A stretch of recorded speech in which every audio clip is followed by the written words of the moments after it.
Good morning, everyone. Rachel here. It is Saturday, March 11th, 2017, and I am currently up in the northern part of Indiana, headed to Elkhart for the first ever Hall of Heroes Comic-Con. It is really cold. Don't not let these blue skies and sunshine fool you. It is 24 degrees outside, so it's a good thing that most of this is indoors. What is unique, first, obviously it's a first-year convention, but it is being held at the Lerner Theater. So it's not in a convention center, it's in a theater, like a stage theater where they do musicals and all that. So it should be interesting to see how they do a convention in that sort of space, and also I think because of how many people were interested in being part of the event and how unique the venue is, they actually have stuff outside, not outside, but in other locations near the theater. So I think there's gaming going on at the... Thank you, Siri. My GPS is giving me directions. But they're also doing, I think, things like tabletop gaming over at the library, and I think about a couple other locations too. So walking to and from those locations might be a little uncomfortable, but you know, at least the sun is shining. Unfortunately, this is about as warm as it's going to get today, but we'll make it work. I've got my warm fleece on, so, but I'm excited. I'm excited to see the cosplays and the celebrities. Dean Cain, Superman himself is going to be there.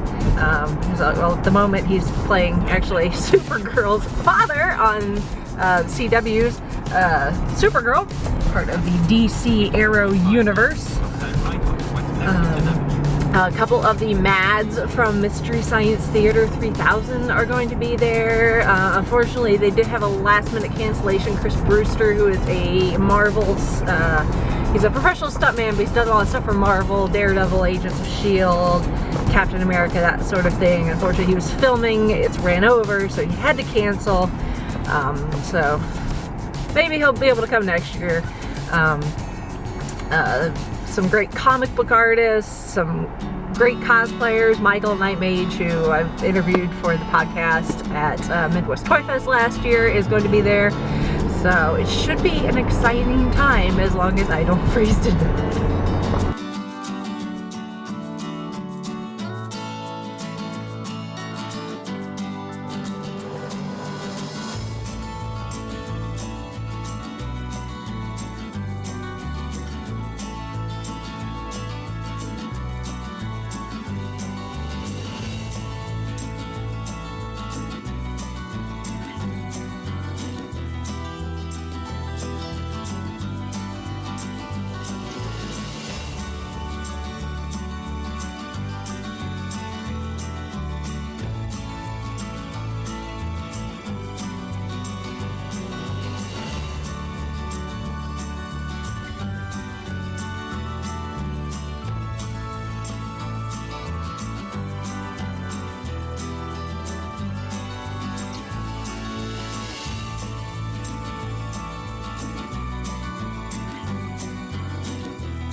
He's the man in charge.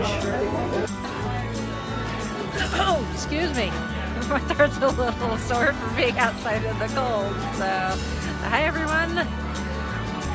If anyone's watching, Rachel here from 5-ish Fangirls. I am at the Lerner Theater for first ever Hall of Heroes Comic-Con. Here, let me turn the camera around. Here we are.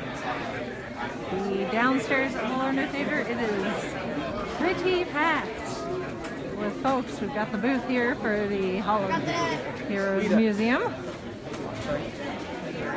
With the Ghost Rider bike, which is awesome. Yeah, there it is. Lots of people. There's still a lot of people waiting to get in. Unfortunately, it's freezing outside. But these poor folks, including myself, with troopers, it's like 25 degrees outside. So. Let's see. Why don't we go? The cosplayers are over here, so why don't we go bother the cosplayers and see what they're.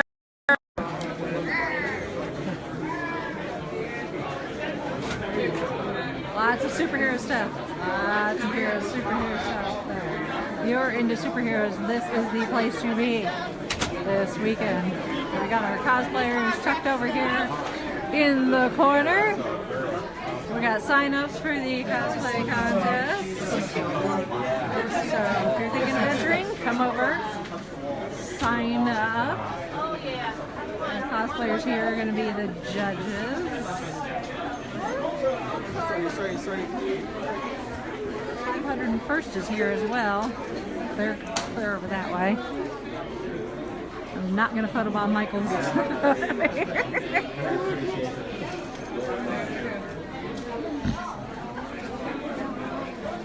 Anyone a Thundercats fan?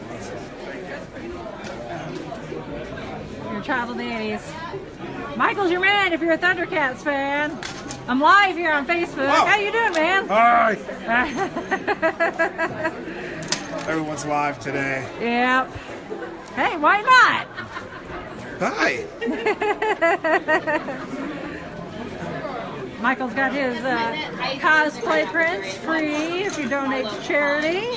Going to What's the charity this weekend? Kicks for Heroes. Awesome. Very awesome. Thank you.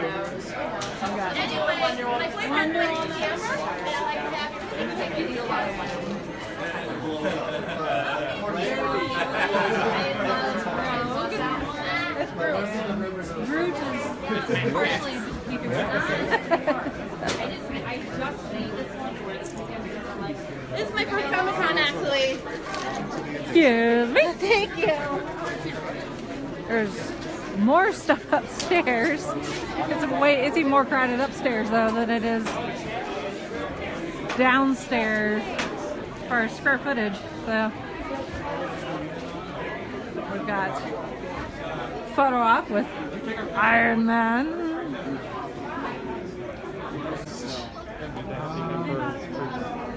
Vader's 501st.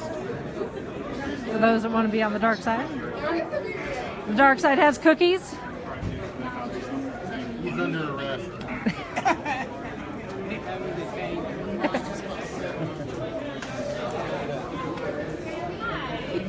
See, the dark side has cookies.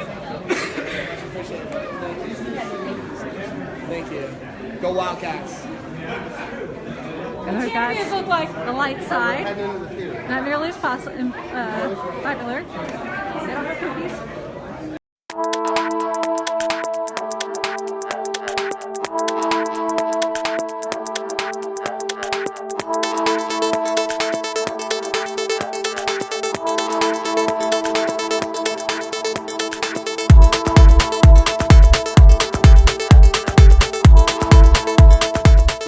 Some of the factors you might consider for getting involved: cost. Like any hobby, anything that you care passionately about, it costs money. And as I'm sure you can imagine, some of these costumes, the cost adds up. For a basic stormtrooper, a kit might run you about $450, $500 to start with, and then you start to add all of the smaller components that go along with it. It can end up being around $1,000 out the door for a screen-accurate costume that will get you in there. So, starting with? Hi everybody, my name's Alex Westcott. I don't know, a couple years ago I started getting real big into cosplay after being very huge into Halloween. And I found out I could do Halloween all year round, so that kind of kicked it into overdrive. And I really love the competitive nature. I am known in my little circle as the big costume guy, if you can't tell.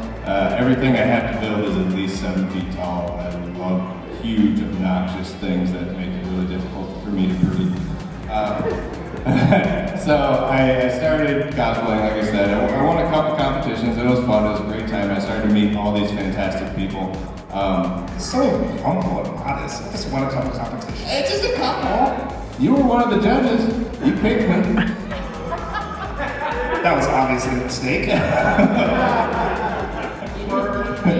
But like I said, I met all these wonderful people, and I decided instead of, there's lots of cosplayers out there that, have great time just doing events. I love being around lots of people, and I have met a great group of friends, and we formed Get Geeked Entertainment, and we just travel around to cons, and that's what we're here for, to entertain people. That's all we want to do, just have fun with you, the fans, and make sure your little kids are having the time of their lives. Basically a little mini Disneyland. Hi, I'm Mia Constant. I'm Mia the Green Fairy cosplay. I also was a huge fan of Halloween. I've been sewing since I was a little kid, and I always made crazy Halloween costumes. My mom still makes jokes about the one I made when I was 10. Little did she know I put lots of pockets in it to hide my candy.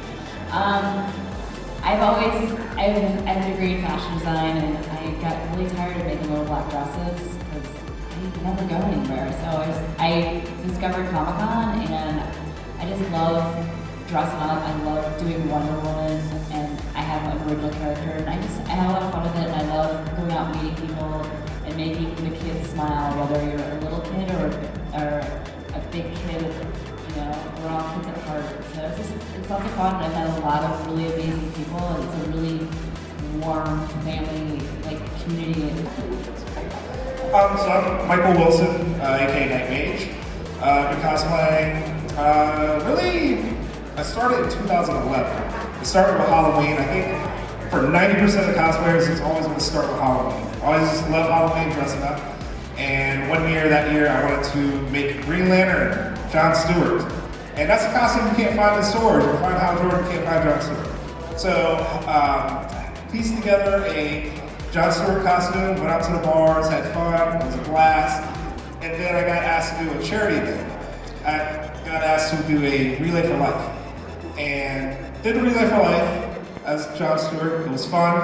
Thought, hey, kind of want to do this again. So did it again, and then started getting asked to do more charity events. I thought, well, maybe I should have some more costumes.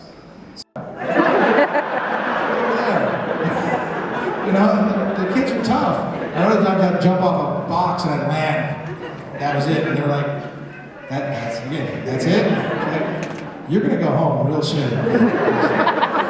They're tough critics, those guys, but a lot of fun to do. And the effects are wonderful. The effects have gotten so much better today. It's unreal what they can do. You still need a flying harness though, right? Definitely a flying harness. Oh, I thought she was bringing a flying harness. I was terrified. It's like, we're really going to do this right here?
car's coming in. That's great.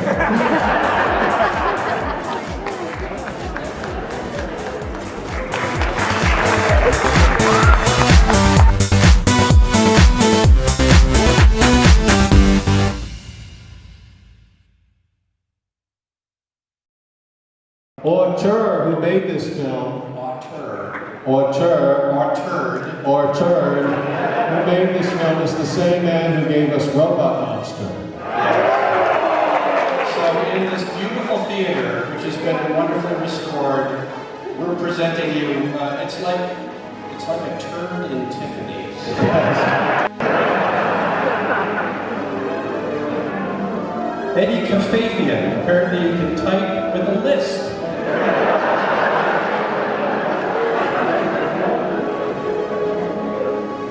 I'm changing my name to LaRue Malouf.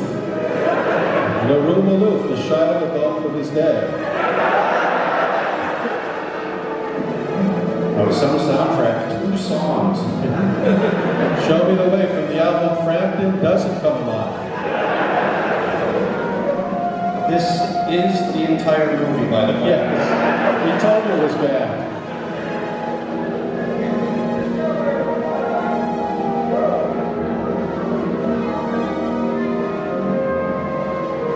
Associate producer, you know that's a bullshit title, right? I'll take it. They just happen to be hanging around. And yet he claims he had nothing to do with this. That is it for day 1 of Hall of Heroes Comic-Con. Oh my god, it's so cold. It did not warm up at all. What did I say it was? 20-something degrees this morning. It's 20-something degrees right now. Oh my goodness, so cold. Thankfully, there's plenty of parking right near the learner. And it's free. Which, for having parking this close, even if it wasn't free, I'd be like, sweet, because it made the walk to the car really short, but oh my goodness, it's so cold. Oh, I had to wait this morning to get in the building, which I will go into more detail about this particular venue on the podcast. And my pluses and minuses, I guess. Anyway, I'm going to go back. Turn right onto South 2nd Street. Thank you, GPS. So I need to go eat dinner, try to warm up, and go through all my photos and everything. So you guys can check out all my still photos on the podcast Facebook page. Just go to Facebook, type in 5ish Fangirls, make sure you like us so you can see photos and all the shenanigans, and I will see you guys tomorrow.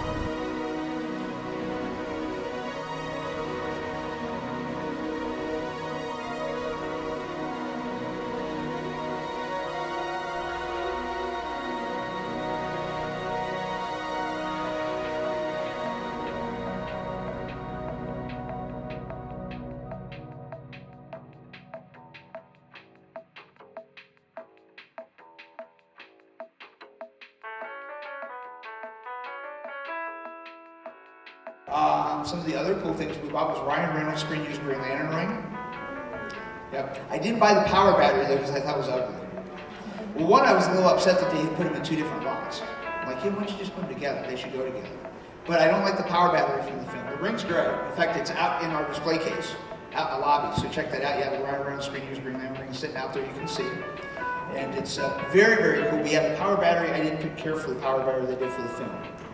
A lot of places for public domain films, and we go to the Prelinger archives for a lot of the shorts that we do. I don't know if you've researched on that site, but you can find a lot of weird stuff. That's where more dates for K came from, and a lot of the Coronet films and things like that. Stage, I signed autographs with Joe Quesada, the editor of Marvel Comics. There was a big statue behind me of Captain America, which is now in Prospect Park in Brooklyn. It was a beautiful copper statue, and the pigeons are really going to have a ball. Actually, for those historians, the first comic book Alan did was Captain America issue 19. He was the third Captain America artist, and it was in 1942. And the funny thing is, he was actually age 19, and his first book was Captain America 19, so kind of interesting. Would you say that again? You were 19 when you did Captain America, and it was issue 19. That was your first Captain America comic book you drew. Yeah, don't ask me for a number because I'm not good at numbers. That's right, I'm your numbers guy. I got your number. You know, these guys know more about me than I know about myself. And that's real scary.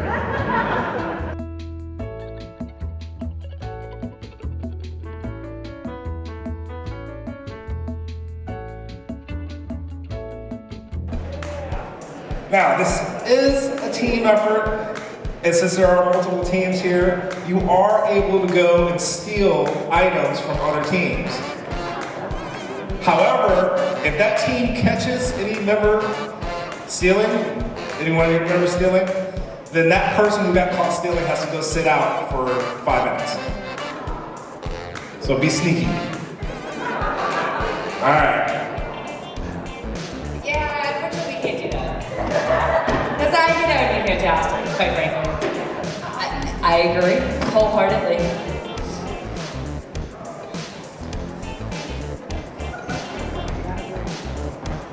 I'm gonna be honest with you folks, I have no idea what's in this bin of goodies.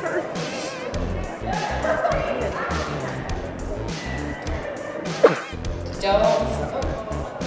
Let's not lose the spider web.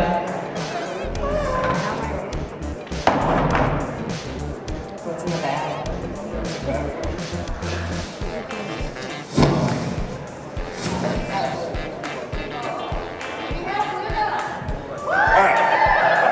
So, on your team, you need one model. So designate whoever is going to be wearing this costume. You're going to be building the costume on this person.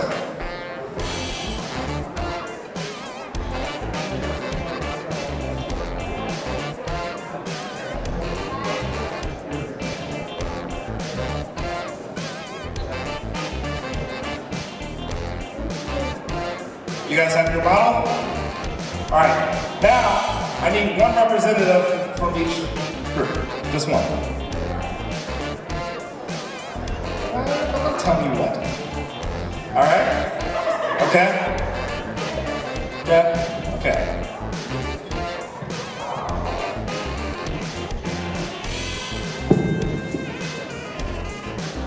All right, on a count of 3, you have until the entire pile, actually no, take it back. You have 7 seconds to grab whatever you can for your group. So you have 7 seconds to grab anything and everything you can for your group. On a count of 3. 1, 2, 4. See? Pay attention. No. All right, 1, 2, 3.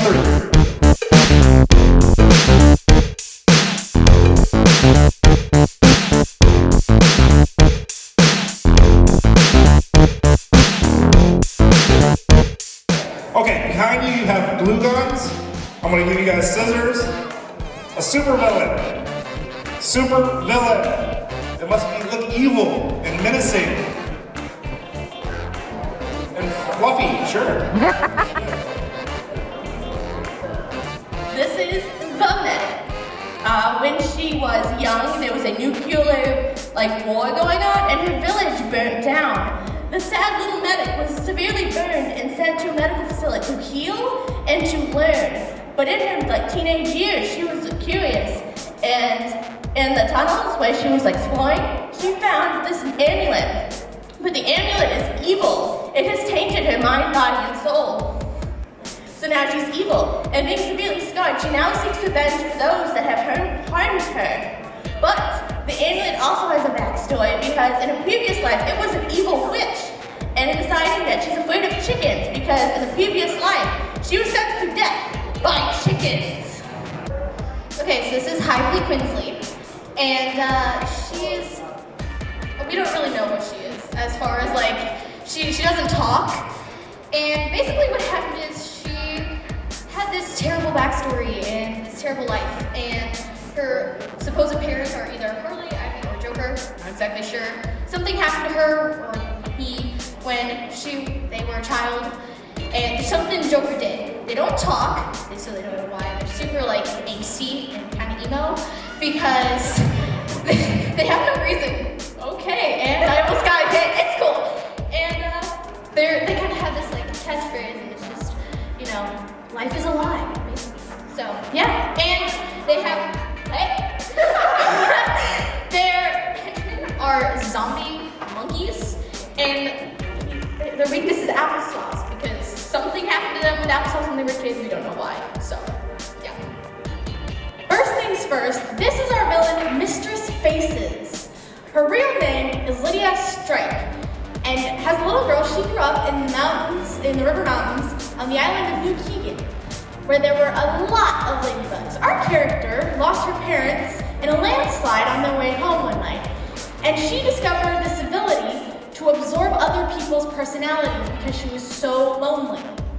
But the people at the orphanage began to fear her because of this and sent her to a mental institution, where our girl became very, very lonely, and the different personalities in her head began to plot and grew and get mad. So she developed a plan. She took the personality of the security guard outside of her cell, and she raided the supply closet, and she stole some toilet paper and made a rope to escape from the top of the building. Now she runs rampant, taking other people's personalities, and her catchphrase is, "Be my friend." His name is Purple Harvester, and he grew up on a pineapple farm with his parents and family, and they lived very happily lives, and they lived in harmony, and they loved each other until the Jedi's happened, and the pineapple farm was destroyed by the Jedi's. And now he hates the Jedi's with a passion, and he wants to kill them all in any way that he can. Aloha, suckers!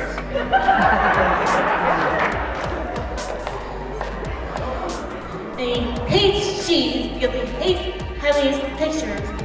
Don't tell me to say cheese! Aloha! Aloha, you! He loves destroying guys with lightning, fire, his gun, his lightsaber. He just loves killing, maiming them, breaking however he can. He just loves it like he loves his family. He just loves everyone.